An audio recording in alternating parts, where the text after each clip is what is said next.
नमस्कार दोस्तों, स्वागत है आपका हिमालनी टीवी यूट्यूब चैनल में। मैं हूं सच्चिदानंद मिश्र। मित्रों, नेपाल में कल रात 12 बजे से मौन अवधि लागू कर दी गई है।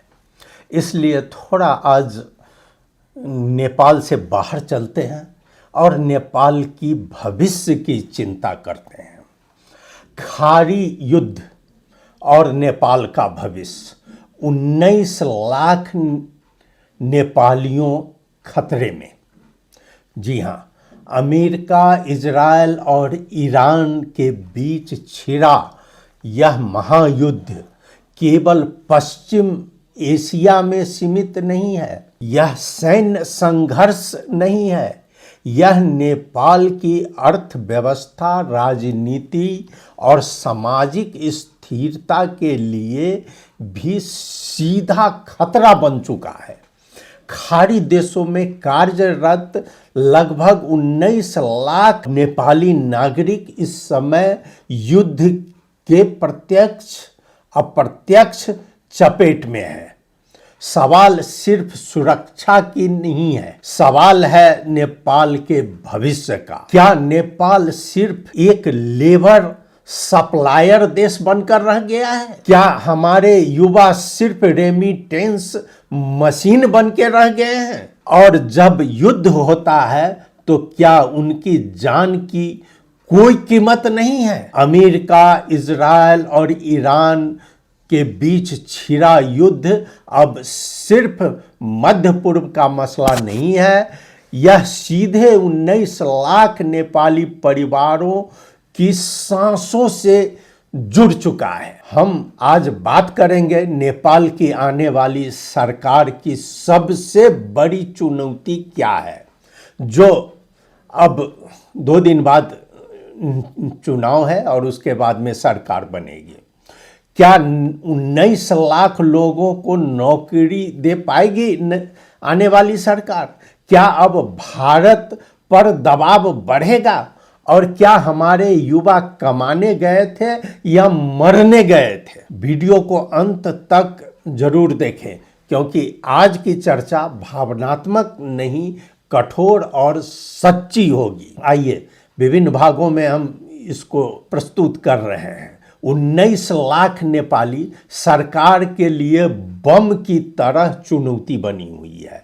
मध्य पूर्व में युद्ध गहराता जा रहा है। ड्रोन हमले, मिसाइल हमले, एयरपोर्ट पर धमाके, तेल रिफाइनरी निशाने पर।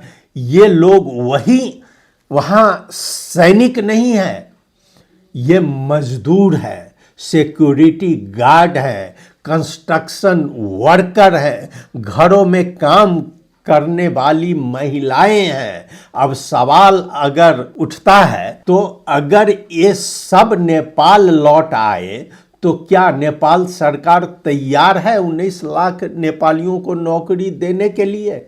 देश में पहले से बेरोजगारी चरम पर है।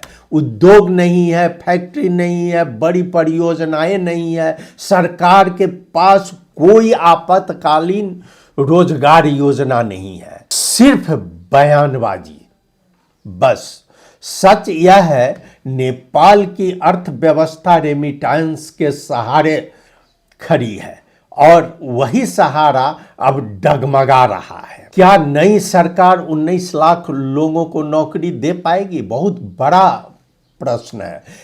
यह सवाल भावनात्मक नहीं, व्यावहारिक है। 19 लाख लोगों को नौकरी देने का मतलब है बड़े पैमाने पर औद्योगिकीकरण, भारी निवेश, तेजी से इंफ्रास्ट्रक्चर निर्माण, कृषि और ऊर्जा में क्रांति। क्या यह सब 6 महीनों में संभव है? बिल्कुल नहीं। क्या 2 साल में संभव है? शायद नहीं। तो फिर सच्चाई क्या है? अगर लाखों युवा लौटे तो सामाजिक असंतोष बढ़ेगा, अपराध बढ़ सकते हैं, राजनीतिक अस्थिरता बढ़ सकती है। नेपाल की राजनीति अब तक सत्ता समीकरण में उलझी रही है। अब असली परीक्षा है रोजगार। क्या भारत पर दबाव बढ़ेगा? जब ये वापस आएंगे वहाँ से, निश्चित रूप से खुला बॉर्डर है, वो भारत में जाके एडजस्ट करना चाहेंगे। नेपाल और भारत की खुली सीमा हमेशा राहत का रास्ता रही है, लेकिन आज भारत भी संघर्ष में है।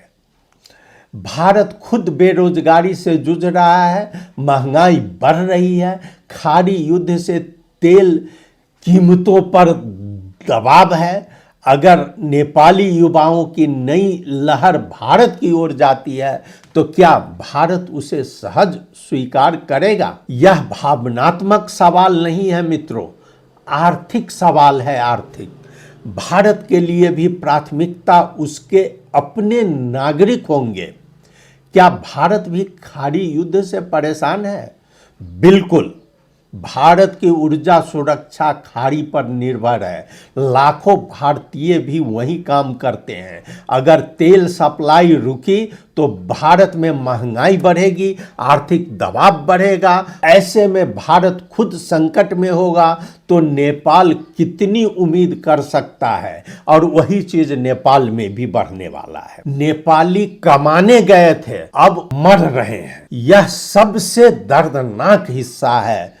गोरखा का एक युवा सिक्योरिटी गार्ड ड्रोन निष्क्रिय करते समय मौत हो गई उनकी। वह युद्ध लड़ने नहीं गया था मित्रों, वह अपने परिवार का भविष्य बनाने गया था। नेपाल के हजारों परिवार आज फोन पर सिर्फ एक चीज सुनना चाहते हैं, मैं सुरक्षित हूं, बस। लेकिन क्या हर किसी को यह मौका मिलेगा? क्या हमारी सरकार सिर्फ ट्वीट करेगी या ठोस कूटनीतिक कदम उठाएगी? असली खतरा रेमिटांस मॉडल की कमजोरी। नेपाल की अर्थव्यवस्था का बड़ा हिस्सा रेमिटेंस से चलता है। अगर खाड़ी में रोजगार रुक गया तो विदेशी मुद्रा घटेगी, रुपया कमजोर होगा, आर्थिक संकट गहरा सकता है। क्या हमने कभी सोचा है हम हमेशा दूसरों के युद्ध पर क्यों निर्भर रह रहे हैं? क्यों हमारा विकास मॉडल विदेशों में सस्ता श्रम भेजने पर टिका है? यह बहुत बड़ा प्रश्न है मित्रों। आइए हम एक संदेश के रूप में इसे खत्म करते हैं कि यह केवल खाड़ी युद्ध नहीं है मित्रों, यह नेपाल की आर्थिक संरचना की परीक्षा है। यह राजनीतिक नेतृत्व की विश्वसनीयता की परीक्षा है। यह नीति निर्माताओं की दूरदर्शिता की परीक्षा है। 19 लाख नेपाली सिर्फ आंकड़ा नहीं है, वे 19 लाख परिवारों की उम्मीद है। यह युद्ध सिर्फ मिसाइलों का नहीं है, यह नेपाल की नीतियों की विफलता का आईना है, आईना। अगर सरकार अभी भी नहीं चेती तो अगला संकट केवल विदेश में नहीं, नेपाल की सड़कों पर दिखाई देगा मित्रों। यह युद्ध सिर्फ मिसाइलों का नहीं है, यह नेपाल की नीतियों और उसकी स्पष्ट आईना दिखा रहा है। अब समय है रोजगार सृजना का, औद्योगिक क्रांति का, आत्मनिर्भर अर्थव्यवस्था का, मजबूत विदेश नीति का, वरना हर वैश्विक संकट में हमारे युवा ढाल बनते रहेंगे। अगर आपको यह विश्लेषण सच लगा, वीडियो को लाइक करें, शेयर करें और चैनल को सब्सक्राइब करें, क्योंकि सच बोलना जरूरी है, चाहे वह कितना भी कड़वा क्यों नहीं हो। मित्रों, आपने सुना, आपको बहुत बहुत धन्यवाद। नमस्कार।